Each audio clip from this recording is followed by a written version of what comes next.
That's a summary of Harari's Homo Deus, and basically looking at it at what summary of 6 points that I think, okay, and basically I'm looking at what myths are at the future deal that represent the future deal.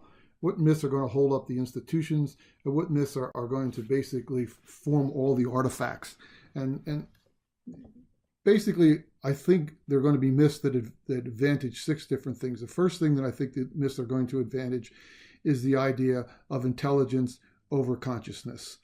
And we saw that when we looked at the great decoupling YouTube, all right, where the advantages went from consciousness to the advantage over intelligence and why.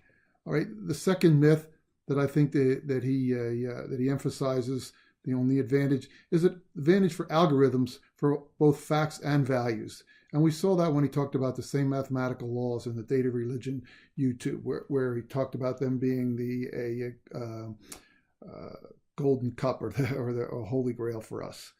Another myth is that cooperation versus competition.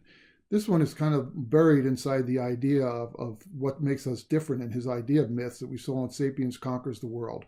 And that one is about mass cooperation and how mass cooperation really is what made us conquer the world.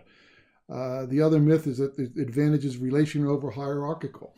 This one we see because if you look at the Google and Amazon and Facebook, they're all built over relational systems. And so the great decoupling YouTube kind of gave us our indication of that.